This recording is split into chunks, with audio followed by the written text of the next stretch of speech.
Hello everyone and welcome to the channel. My name is Mace. We're back with another reaction. I'm going to be uploading more on this channel going forward, so just be ready. Why do Americans drive automatic transmissions and Europeans don't?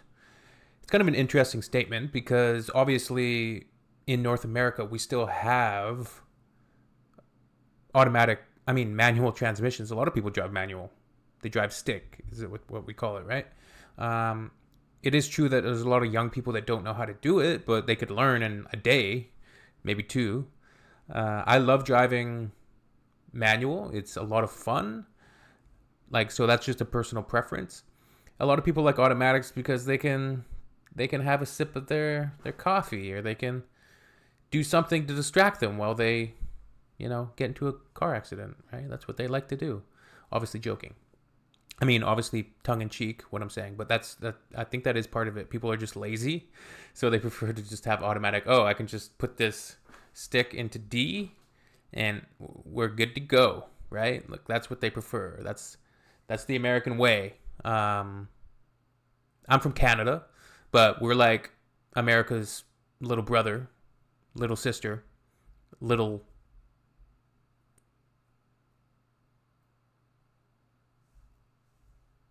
Never mind. Let's get into it. And let's go.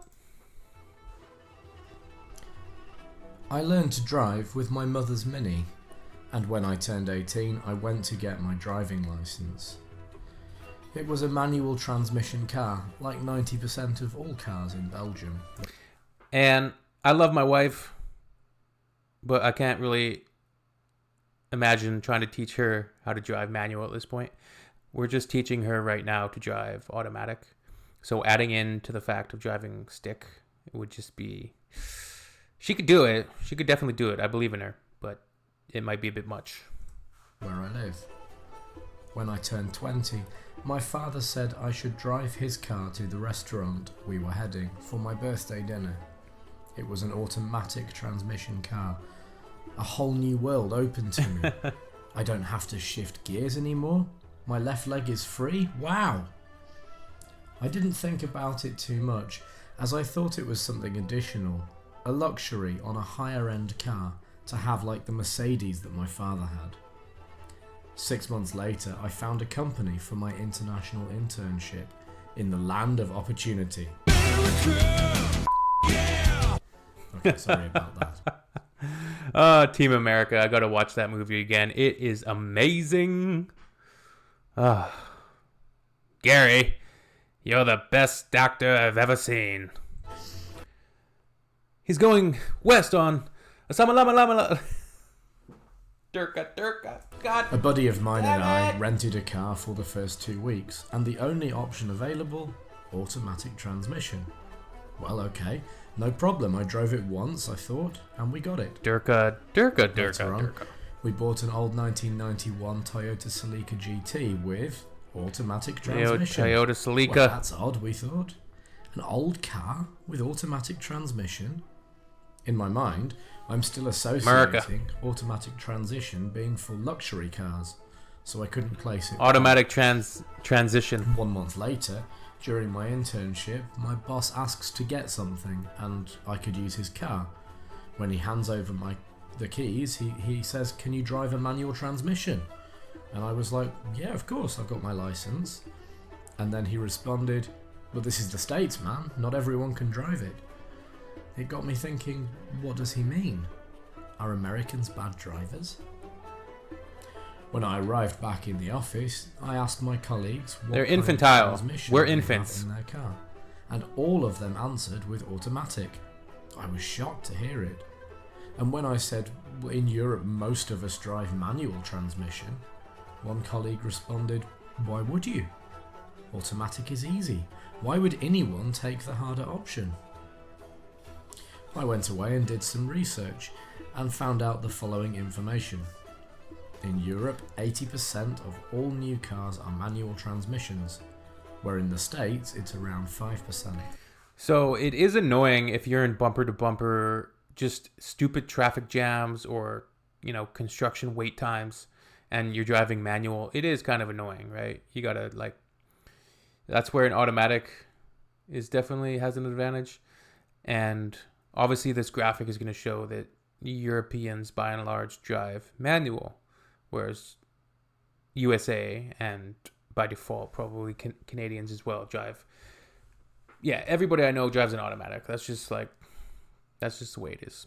Actually, my dad, my parents have a manual transmission vehicle right now, and I came home from a work trip recently, and my dad picked me up, and then we went to a dealership because he was getting a new vehicle, and he said, "Hey, can you drive the Hyundai home?" And I said, "Yeah, sure." He said, "It's manual." I said, "Oh yeah, I can drive manual. Remember, I used to drive manual all the time." But it was a bit of a learning curve remembering how to do it. And there was a couple, times I put in the clutch and was going back into gear that I screwed up, right? Like, you hear that grinding of the gears, it's not good. An automatic car is, generally speaking, 1,000 to 2,000 euros more expensive.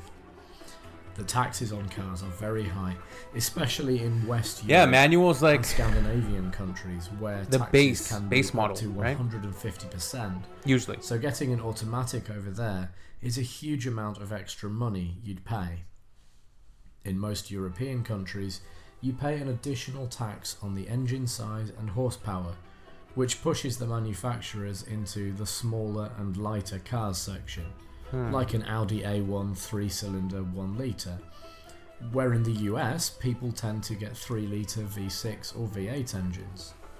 Automatic transmission is heavier than manual, making your car weigh more, which causes more fuel consumption, which is a big no-no for Europeans because the gas prices are significantly higher there. For example, in the US a litre, when did this video come out? 1 litre is 0.264 gallons of gasoline, is about 0.81 USD. In Belgium it's 1.62, UK it's 1.64, and Italy it's 1.84. So wait a second, when did this video come out? 4 years ago. Okay, so gas prices have only gone like double the price now, right? Driving a manual car is harder, and you need to regulate the clutch properly or you will consume more fuel, which in proportion gets higher if you drive a V6 or V8 US car instead of a V4 Euro car. The maintenance and repair costs of automatic cars are also higher compared with the manual. Europe has a dynamic topography. The continent is dominated by narrower roads, hilly areas, crowded cities and bumpy terrains. Driving through the roads of Europe thus calls for ultimate driving experience with manual transmissions. Moving the gears up and down is more common when driving through the countryside area. It's a little mini Hence, or manual offers smart seamless car. acceleration around the corners. To summarise, the differences are mostly economical and geographical reasons, not really the way how people like to drive. What do you think will happen in the future? Will the trend keep on going? My guess is there'll be more people driving automatics, especially as we get into more electric vehicles, because how are you going to... There's no... Yeah, I don't know. Or will we see a change because of electrical vehicles? Yeah. Let me know in the comments. And if you liked the video, please drop a like. And if you disliked it, then drop a dislike.